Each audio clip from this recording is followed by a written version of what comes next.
I could see the little legs on it, like little pods on the bottom. It was a saucer-shaped deal. When it got over the village, and it was gone out of sight. It was a disc-shaped craft that came very close to us, flying very, very quickly.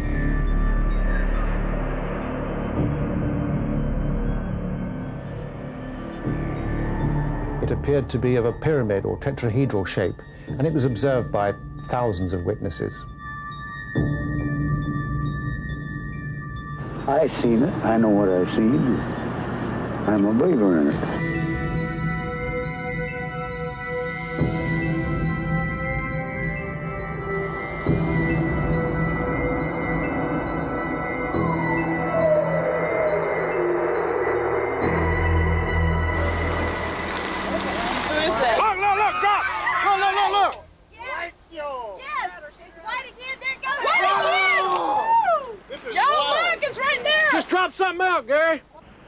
UFO-했대. 안 갖고 UFO-했대.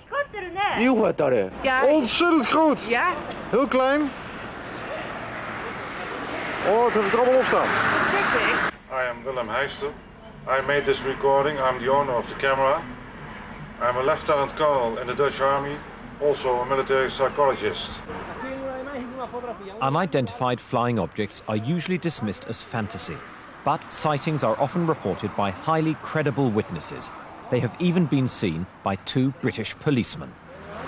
Patrol car Delta 9 with PC Roger Willey and PC Clifford Waycott, based at Oakhampton, were out on night duty patrolling the A3072, Hatherley to Holsworthy Road.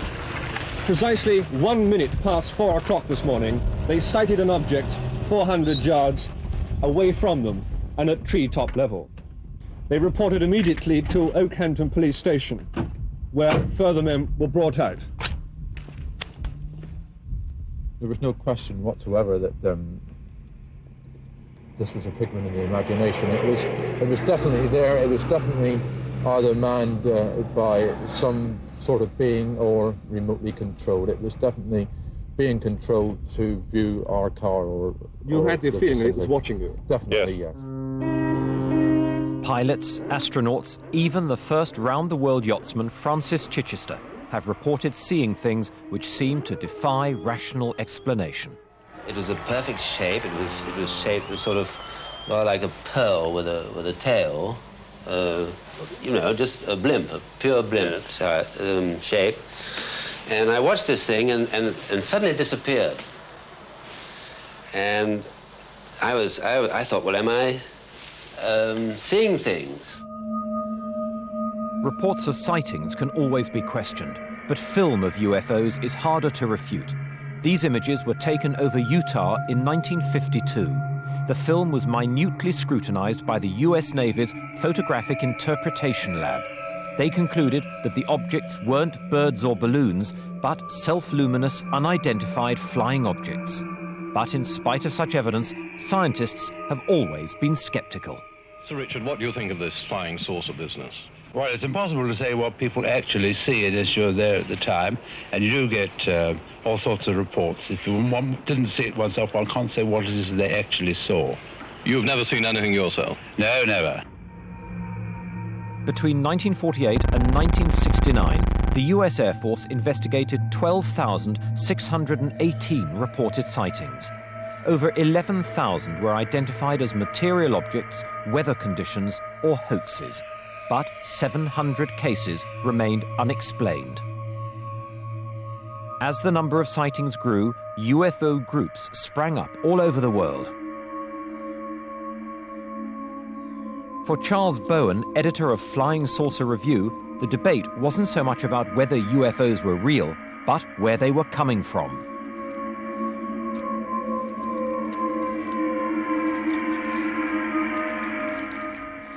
You don't think it's possible that they could come from another planet within our solar system? It is possible, but things seem to point otherwise. This means they've come a very long way. Indeed. You think this is still quite possible? This is several light years, isn't it, from the nearest? Well, we must get round to the way of thinking in terms of non-man-made machines, something more sophisticated than we have ever produced. This film was shot in the United States in 1965. The image became world famous overnight. But was it genuine or a hoax? Like so much of the visual evidence, it's hard to prove one way or the other. Mr. Trench, most people like yourself who have come to believe in flying saucers seem to be, in a sense, uncritical in that they say, right, we accept all the sighting reports we've seen, we accept the films we've been shown, but they haven't, on the whole, got their own first-hand experiences. Have you? Have I actually seen one? Yes, I have seen one. I saw one in 1963 in London from my flat. One that satisfied you beyond all reasonable doubt? Yes, to the best of my knowledge, it was nothing that could be rationally explained as being from this earth.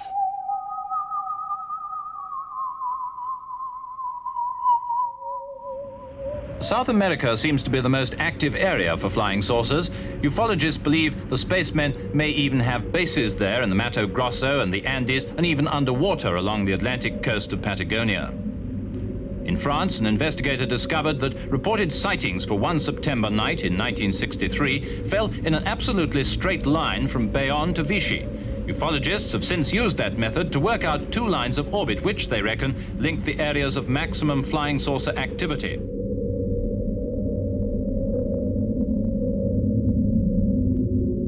Gordon Crackey from the British Foreign Office had his own theories. I think that there is more than one type visiting us. I think there are at least 5. I'm talking of types of beings, not types of craft. There are about 30 types of craft. I think a minimum of 5 types of beings are coming, and possibly 8. And I think that some of them may be friendly and some may not be.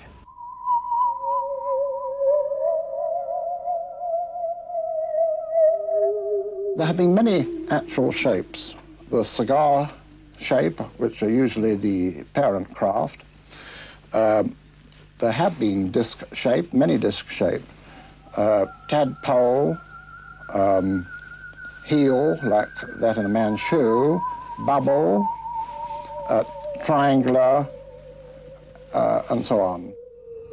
The most disturbing theory of all is that the men in the flying saucers are our own descendants, perhaps centuries in the future, who found a way of breaking through the time barrier to visit their own past, which is our present.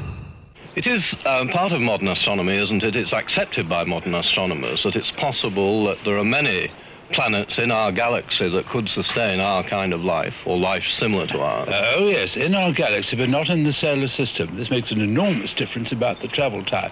If the thing is many thousand light years away from here, or many million light years away from here, even if you move with the speed of light, you've got to be many million years old to get here. Friendly or not, in the United States, the military faced growing criticism from the public and the media for not taking the subject seriously. In 1966, the US Air Force tried to silence its critics by asking the University of Colorado to conduct the most exhaustive scientific study of the UFOs ever undertaken. Their aim was to put an end to speculation and clear the air of flying saucers once and for all.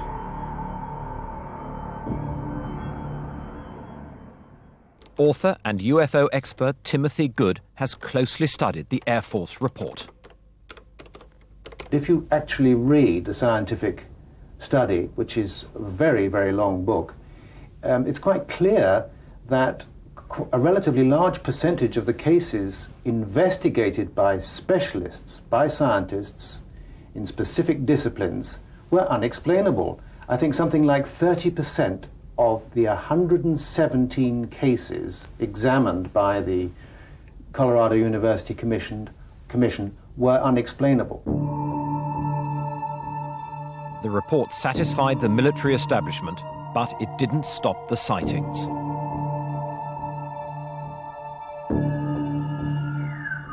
UFOs continue to be seen around the world, no more so than over the small English town of Warminster. During the 60s, it became the UFO capital of the world.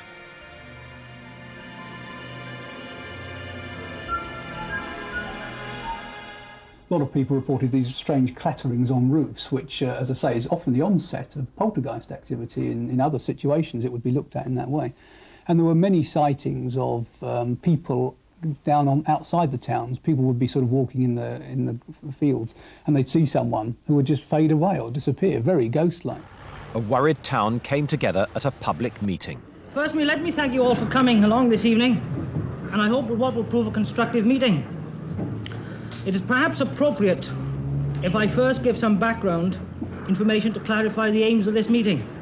I called the meeting because some people said they'd seen things, and in the local paper they'd written a letter, and then some other individuals ridiculed these good people, saying they ought to take more water with the whiskey. Many of our townspeople have been frightened by unusual sounds. If tonight we can contribute something constructive to the explanation of these phenomena, it might be able to assure these people who have nothing to be alarmed about. The meeting was riotous. You couldn't get into the town hall. The main street was festooned with people. Personally, I had to have a police escort to get in. One night back in the summer, it could have been the 11th of August, I heard a sound that was really horrible, what I would have said was a Commodore Garden helicopter sitting only a few feet up above the houses in the town. At 3:45 in the morning, I was wakened by this dreadful droning sound. Would you like to speak up? And I went to the bedroom window, and I saw this brilliant object. It was quite low in the sky, and I live up Beacon View that way, and it seemed to be travelling very slowly, and I was petrified. I just couldn't move. I was shaking like a leaf. I just couldn't move, and it was going on for half an hour. How many people here tonight are afraid of the thing? How many of you? Was this the thing? It was photographed over Warminster by a local boy, Gordon Faulkner. From what he told me at the time, he was coming out from his house to take his camera, which was a rather nice one, a Japanese one, that time, much better than the one my daughter had, and he was bringing it down to loan it to her, and he was just coming out of his garden door, and he looked up and saw this thing across the skyline above the houses, and he thought, that's something odd, and he had his camera, so he just snapped it. Didn't really think any more about it, thought, well, it was odd, but when it was developed, of course, that was the photograph that was sort of accepted all the way round. The events that so terrified the inhabitants of Warminster sparked the imagination of John Spencer, then only 11 years old. Now Vice President of the British UFO Research Association, he is still intrigued by the Warminster sightings. In terms of flying saucers pictures, it's about as good as they come, which is to say pretty bad. There's a general rule in flying saucers that the most clear pictures, usually eventually, you can find the strings that hold them up. The real ones do tend to be sort of pretty grainy, pretty blurred. Because by their nature, these things are reported as moving at high speed and often soundlessly and often surprisingly. So, you know, Gordon's account is pretty well a standard one, and the picture is not surprisingly very blurred. I have to say it's a very limited picture because there's nothing else in the picture at all to give it perspective or size or distance. As you know, almost every dimension of the thing is a guess. Armed to the teeth with sophisticated devices, the world's UFO enthusiasts flocked to Warminster.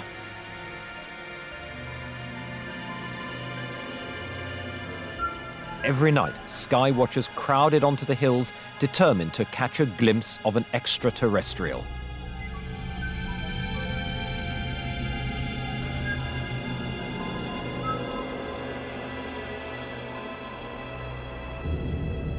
A local farmer, Molly Carey, got caught up in UFO mania. She took pity on frozen sky watchers, and her home often became an unofficial guest house. Some nights, she'd have up to 20 people sleeping on her floor. It hasn't really changed. That must have been over 20 years ago, was it? people used to come from all over, and it has been said there could have been one or two aliens came, but that was just what they used to say. But they came from, and they were all ages, from the very young to the very old, all walks of life.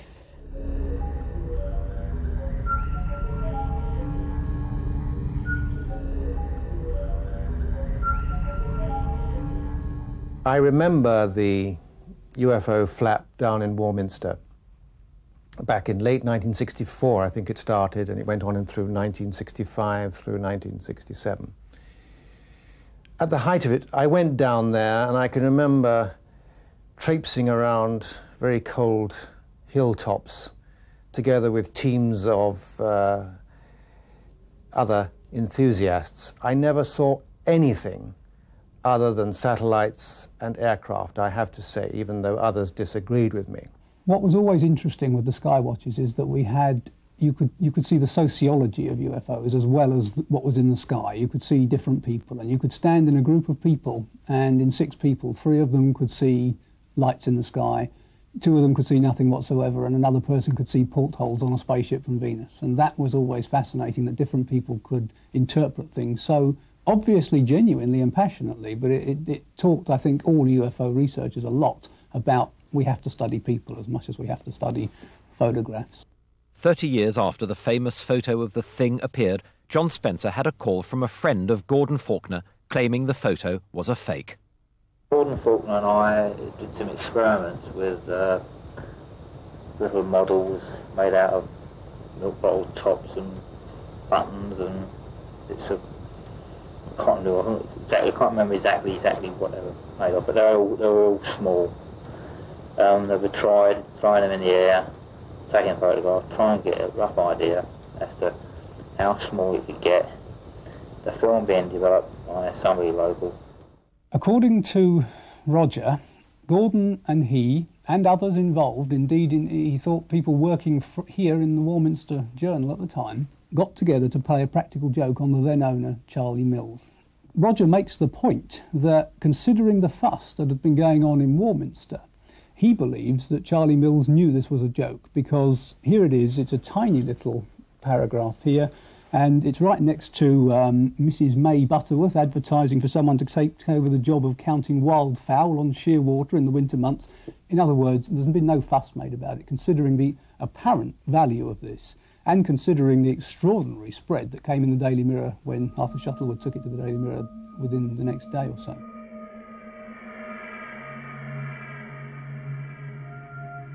Gordon has always said that it was a genuine photograph, and I've never sort of disbelieved him, because he's a very keen photographer, does a great deal of photography. But I have never doubted him for one moment that he took a genuine photograph of something that was very odd at the time.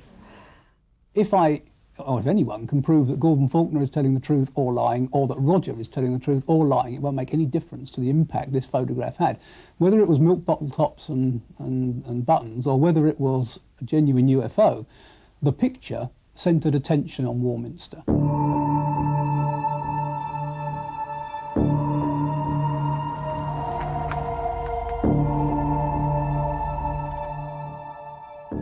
Over the years, the case for flying saucers has been dogged by hoaxes. This craft was seen by hundreds of witnesses who were convinced it was real.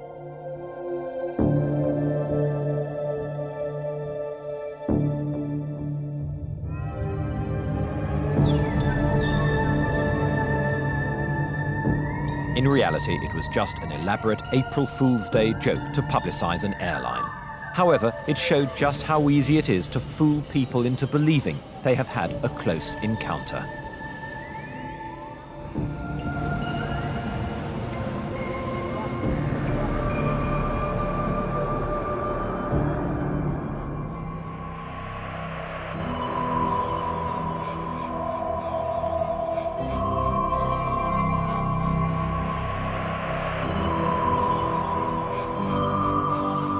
Photos and fleeting sightings can easily be explained away, but in the 1980s, the story took on a new dimension. Strange crop circles began to appear in Wiltshire, England, just a few miles from Warminster, the centre of UFO activity 20 years earlier. Even some die-hard skeptics were puzzled.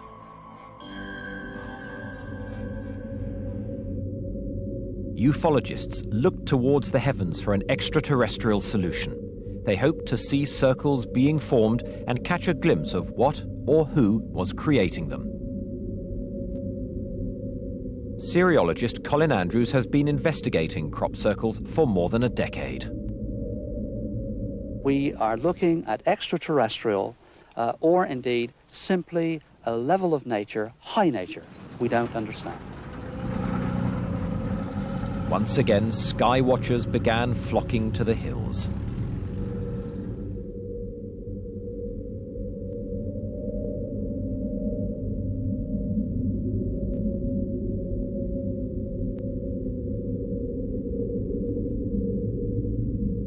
I believe that the UFO phenomena and the crop circles are totally connected, and it's to reawaken an ancient knowledge that we've forgotten.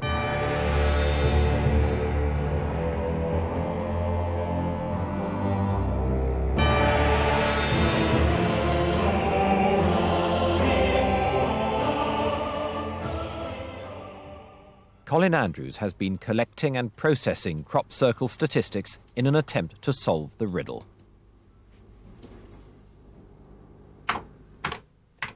This is indeed a mystery. I've worked with at least 50 scientists and engineers on this over the last nearly 10 years, and there's nobody in the world that's anywhere near an answer to account for this.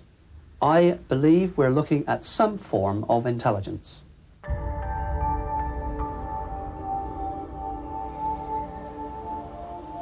In September 1991, Doug Bauer and Dave Chorley owned up to creating at least some of these mysterious patterns. We wanted to make the UFO societies think that a UFO had landed, you see. And after a few years, they didn't know whether to believe it or not. And as the years rolled by, we started doing certain patterns. And as you see today, we've got quite complicated in them. At certain times of your life, you love to take somebody for a ride, don't you? If it's not doing any harm. And I didn't see it doing any harm. A relationship was originally perceived between UFOs and crop circles. It was thought that the crop circles were UFO landing sites. Only at the very beginning, when the first sighting of a crop circle was found, it was circular, and it was UFO researchers that investigated it. If we believe the claims of Doug and Dave, who say that they actually manufactured crop circles, the first elaborate pattern that they went for was a sort of one major circle in the middle and 4 outriders at the edge. And they said that they deliberately created that in the shape of the lunar module to make it look like something had landed. The experts weren't so easily fooled. It's an obvious, it's absolutely obvious. This here, you see, it's not consistent at all with the genuine phenomenon. To this day, the crop circle controversy continues. An amateur cameraman captured on film this shiny object flying up from the corn. Could this be an extraterrestrial explanation for the crop circles? Let it go.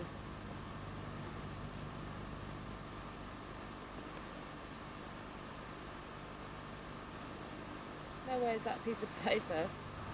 It's a bird. What? A shiny bird?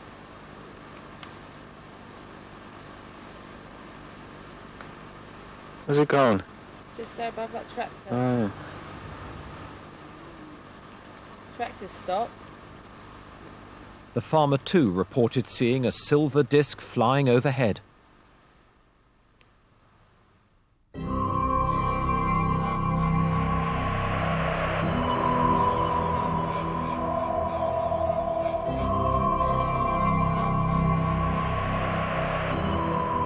In the late 1980s, the ufologists' attention switched to Florida and the town of Gulf Breeze.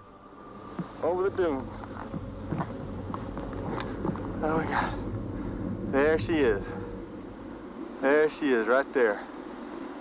Oh my God. In 1987, this small coastal town in America was overtaken by UFO fever. Like Warminster, the UFO sighting put Gulf Breeze firmly on the map. Watching it here, kind of solid in the sky right there. That's the tower way back beyond. Local property developer Ed Walters took this video in 1993 while walking along the Pensacola shoreline.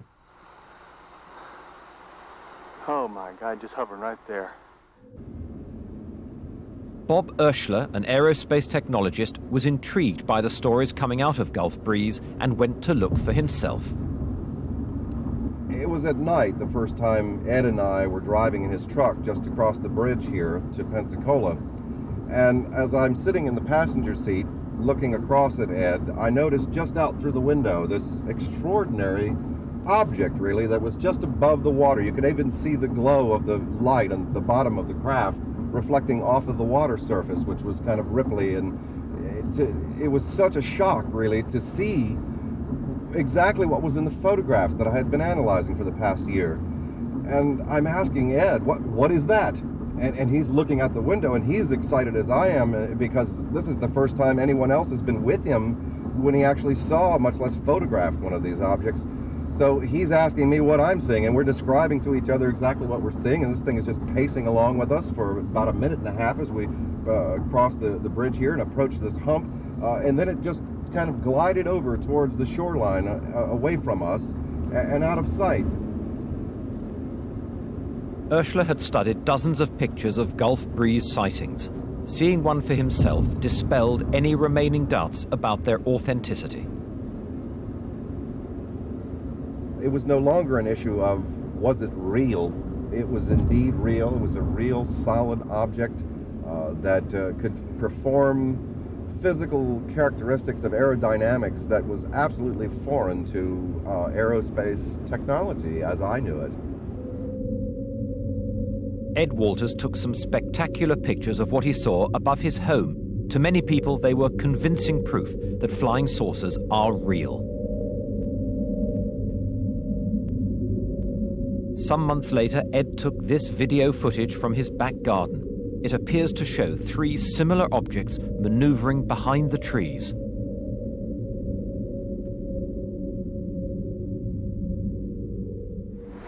Oh, look, it's brighter. Some of his neighbors also captured extraordinary images. These were taken by Anne and Bruce Morrison.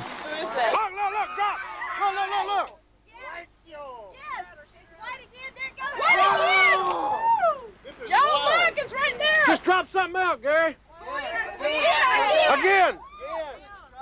It's still coming down. Pictures like these were reinforced by physical evidence of inexplicable goings-on.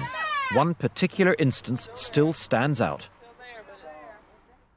December 17th of 1987 marked a threshold in the evolution of the investigation here of the UFO phenomenon in Gulf Breeze.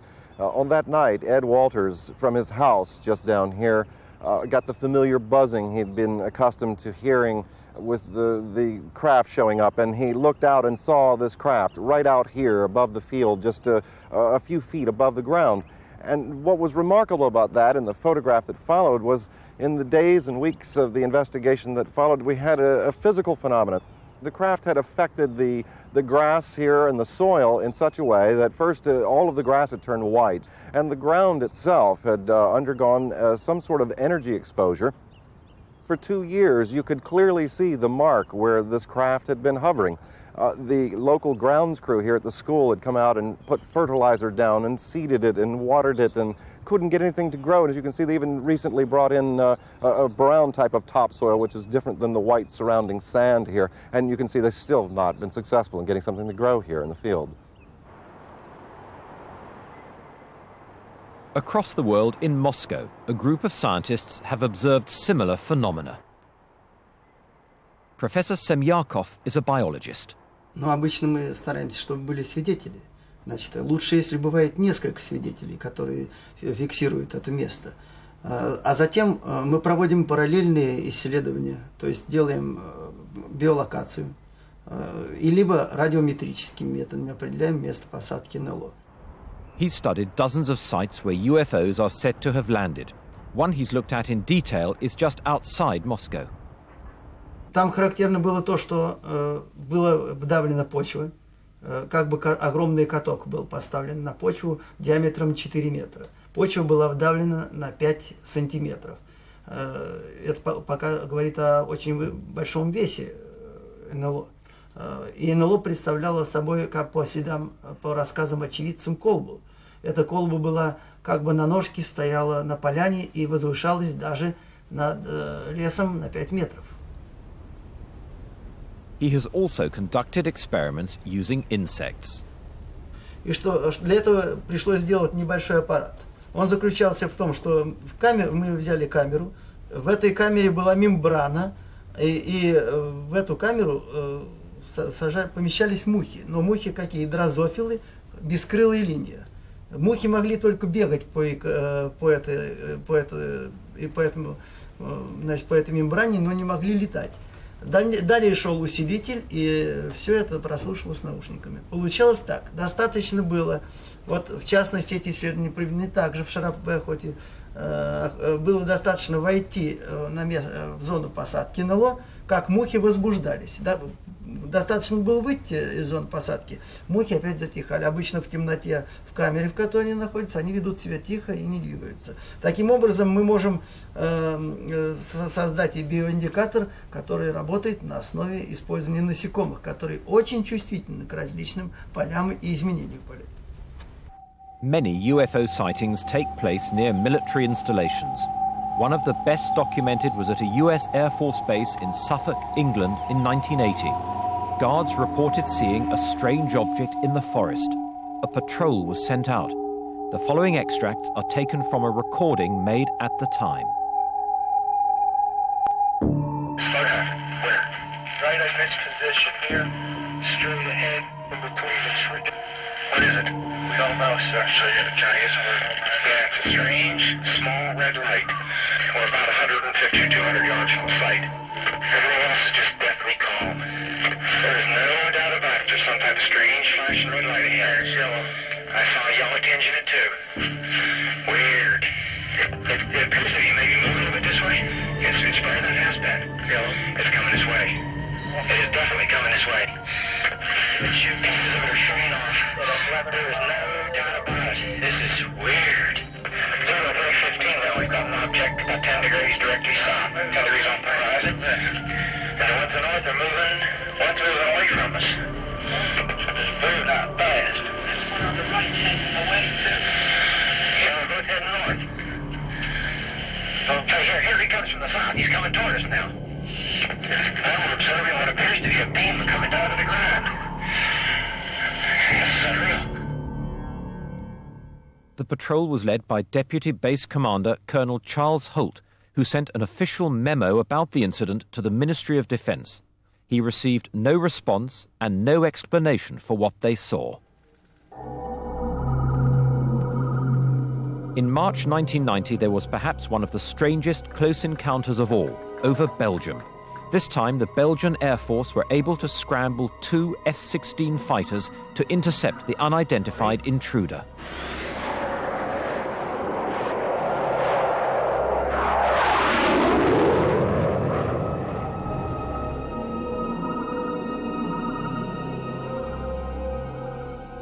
Closing on their target, the pilots locked their radar onto the object. Then something astonishing happened. Within a split second, it accelerated from 280 kilometers per hour to over 1,800 and dropped more than 1,000 meters in altitude.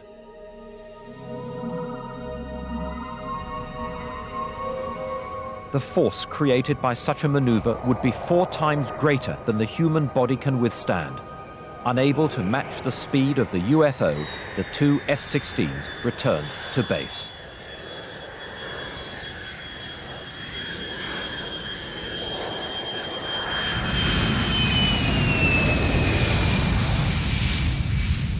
But since the 1940s, over 3,500 pilots have reported seeing UFOs. Now retired, former British Airways captain Graham Shepherd can finally talk openly about his UFO experiences. On the 22nd of March 1967, we were returning from Gibraltar to London. Quite suddenly, we were aware that ahead of us was a star which was at least twice as bright as the best of Sirius or Venus All the while it was changing colour. It was very, very bright, iridescent colours. There were greens and blues, beautiful reds. And suddenly, everything happens. It started aerobating. It was moving around the sky, doing figures of 8. It was doing loops. It was manoeuvring at a rate which is impossible, in my view, for known aerodynamic laws. And we asked Bordeaux Radar if they had any unidentified traffic, and they did confirm that they had unidentified traffic 10 miles to the west of us.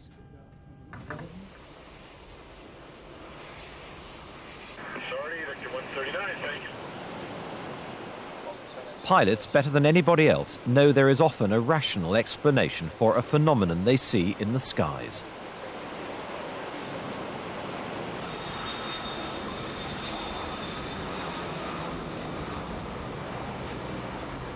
You see a number of things from the flight deck.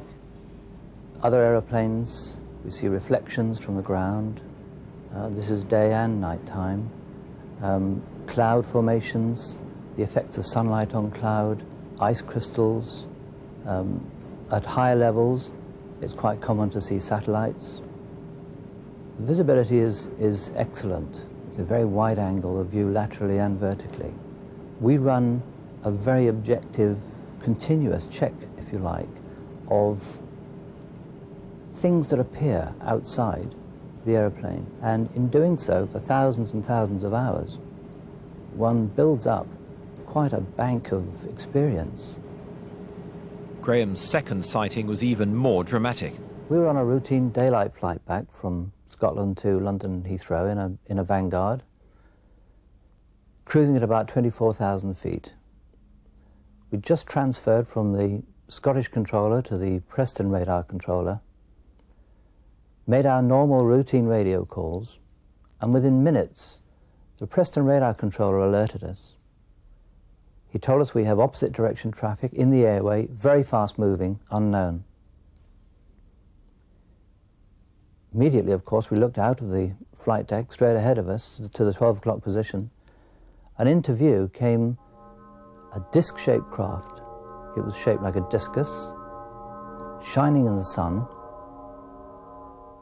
A more accurate description would be like a hubcap of an American car. The cupola on the top, diameter about 30 feet, in my view. I was looking down on the craft, the machine, as it came past, flying at very, very high speed. It came to within about a quarter of a mile of us. I was looking down on it, some 200 to 300 feet below us.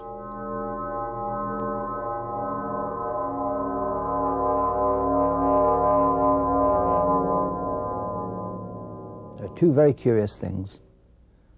First of all, there was no shockwave from this machine.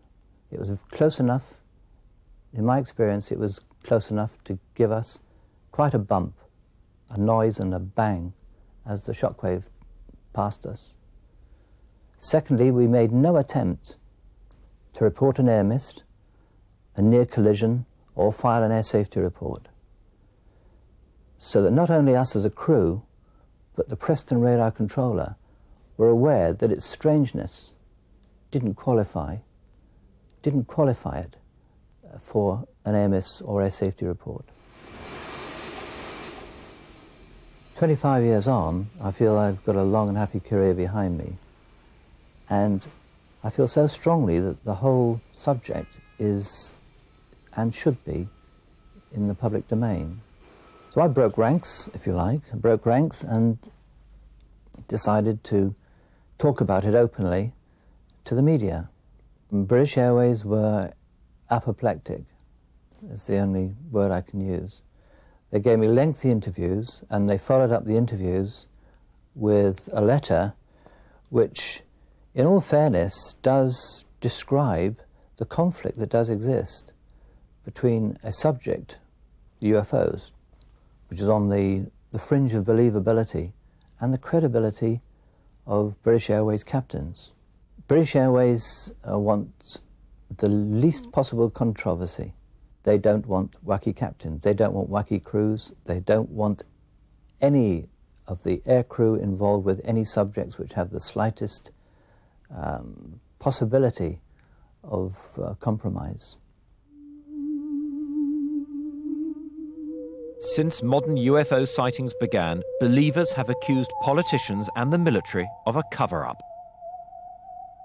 How much do you think governments have suppressed what they have seen, or what organs like the Air Forces have seen? It is something that I can't quite frankly prove. You think that the authorities really are suppressing the information? Not yes, suppressing, that's true, and not allowing their junior officials to know anything, so they can't tell lies anyway. 5, 4, 3, 2, 1, 0. All engine running.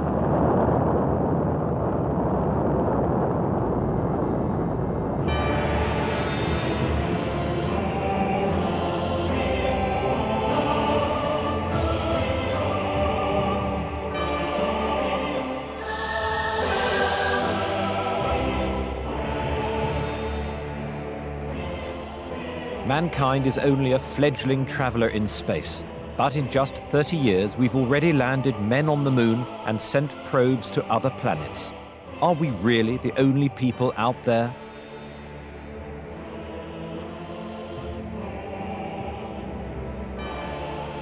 A number of astronauts in both the former Soviet Union and the United States are rumoured to have encountered UFOs.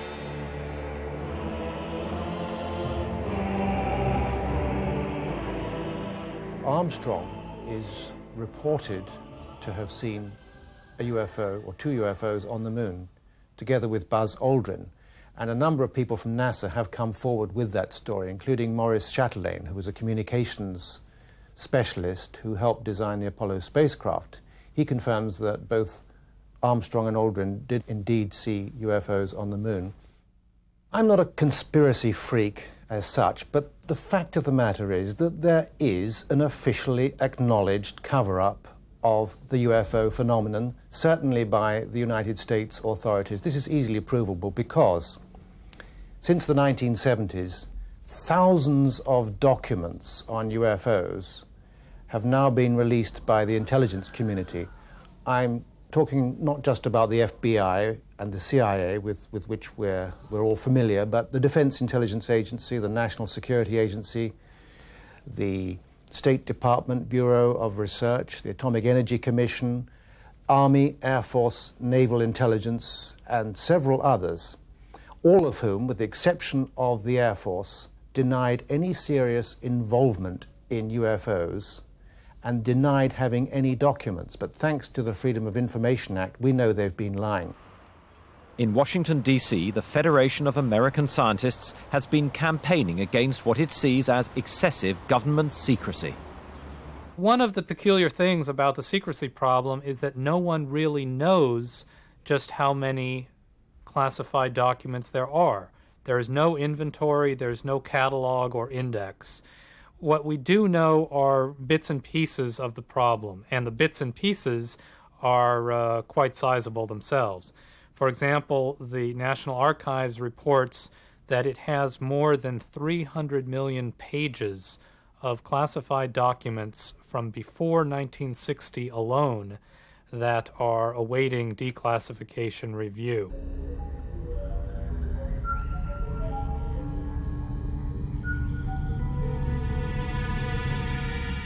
There is a vast quantity of government documentation on the phenomenon of unidentified flying objects of one sort or another.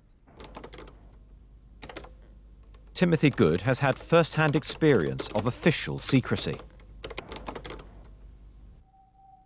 The object that I saw in the sky here in southeast London in 1980 first appeared as a bright point of light, just like Venus or a very bright star. And at first I thought maybe this was an aircraft reflecting the last rays of the sun, because this was at about 4 in the afternoon. But then I realized that it wasn't really in the right position for Venus or any other planet. It was much too bright to be a star. Somebody got videotape of it from the Sevenoaks area, and this is, I think, a 35 to 40 minute video. And that clearly shows a point of light in the sky. Unfortunately, you know, without a powerful zoom, you don't get any idea of the shape of it. I mean, that could not be a weather balloon. That's impossible. Well, it is. Because it wouldn't move up and down like that. It wouldn't keep sort of going up and then going over, reappearing, and it's sort of going in a sort of circle, wouldn't it? 40 other people reported sighting a similar object. Subsequently, I made a lot of inquiries about this object. And I tried the London Weather Centre. They said they'd had no reports of unusual activities. I contacted Civil Aviation Authority at Heathrow. They said that no airliners coming into or leaving Heathrow had reported sighting the object. Ministry of Defence confirmed all that and said that there had been no radar tracks of unknown objects at the time in question. Now, that's quite possible, of course, especially if the UFO was able to disguise itself or to screen itself in some way from radar. But I am surprised that some pilots, at least, didn't report it, because it would have been seen from a very, very wide area. And I'm sure that thousands of people must have seen this thing. I mean, it was alternately hovering and manoeuvring in a completely clear sky for an hour and 10 minutes. Some of the clearest and most frequent sightings in modern times have happened in Elmwood, Wisconsin. They had so many close encounters that the town became the inspiration for Steven Spielberg's famous film. When the sun goes down over Elmwood, Wisconsin, the people of this tiny town see them. I could see the little legs on it, like little pods on the bottom. It was a saucer-shaped deal. When it got over the village, and it was gone out of sight. Oh, look, it's brighter. There's another one. Almost everyone in this community of over 900 people has either seen a UFO or knows a relative who has. People call it the Forbidden Village in the Forsaken Valley. But Elmwood decided to go one step further in making contact. In our opinion, this is going to represent man's grand attempt here to reach out and establish a relationship with this society. They're trying to raise $16 million to build a landing base and entice their alien visitors out of their spacecraft. But there are many people who already claim to have met aliens. I was here in this room, in our bedroom, and it was 3:17 a.m., the early hours of the morning. I was here alone. My husband had gone away on a training course. I was sleeping on that side of the bed, and my young son was sleeping on this side. He was a lot smaller then. And I was woken up by... It was just a strange feeling, really. It was like unseen hands sort of shaking you awake. And I had this urge to get out of bed and go and look out the window. It was like someone was telling me to go and look out the window. Just very strange. I did. I got out of the bed and I walked over to those windows and looked out, and in the distance there were lots of little lights moving around, and I thought at first that they were just stars, you know, moving around in the distance. I remember thinking, you know, wow, they look pretty, and then realising that stars don't do that.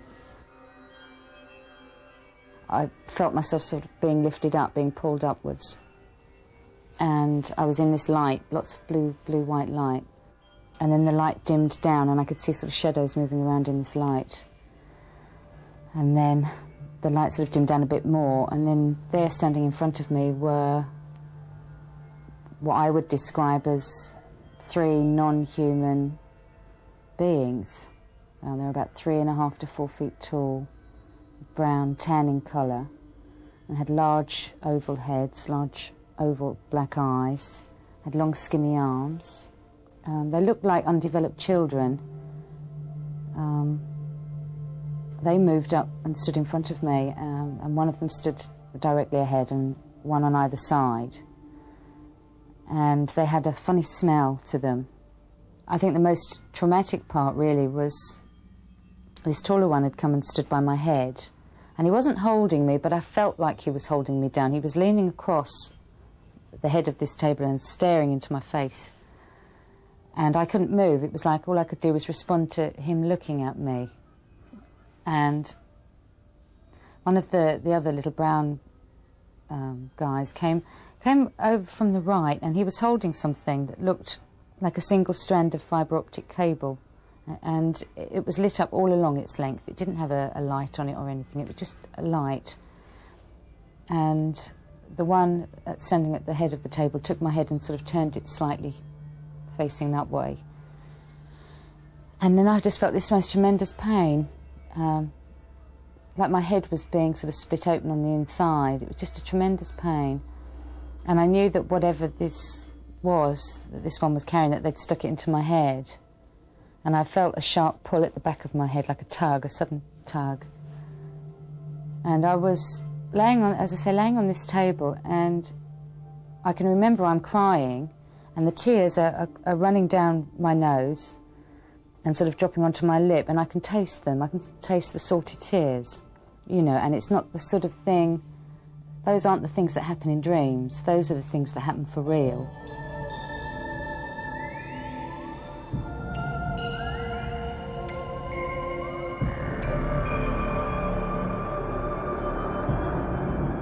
I have experienced vivid dreams like, you know, everyone else, and they remain with you for a while. In fact, they're extremely vivid. But I have never ever woken up from such a dream or a nightmare with hair missing from the back of my head, a small hole in my navel that was leaking fluid, all the bruises where this, you know, pencil thing had touched me, and this overwhelming sort of memory of smells and sounds. You know, these are real, as I say, sort of this is real sensory input here, and you just don't get that in dreams. You know, this was real. Whatever level of reality it was definitely real. The nearest star to our planet is 40,000 light years away. Even if we had the technology to get there, none of us would survive the journey. In the 1960s, NASA established the search for extraterrestrial intelligence using huge dishes to scan the airwaves. But despite a few close calls, they're still waiting to hear that vital message from the stars.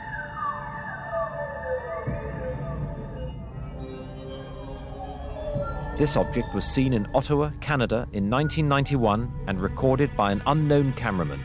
The object still remains a mystery.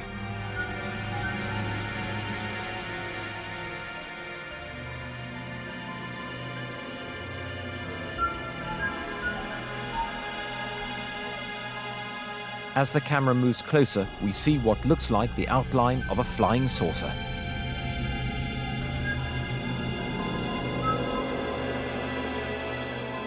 I believe UFOs have been going on, if they are natural energies, they've been going on as long as the Earth's been going on. I think it's part of the natural environment of the Earth. They got a name for themselves in 1947 when Kenneth Arnold saw some in Washington State, USA, and he used this phrase that they were moving like a saucer would if you skipped it across water, and the newspaper reporter then picked that up and used the term flying saucer. I've described that term, flying saucer, as the best advertising slogan in the world because people are still buying the product 40 years later, even though they don't know what they're buying. I'm convinced that there is a very fine line between fear of ridicule and official secrecy. And I'm sure that one of the reasons the authorities are loath to get involved in any public discussion of the phenomena is because they're afraid of looking stupid. In 1977, NASA launched the Voyager space probes on a mission to travel into infinity, deep space. On board, they carry a message from the human race.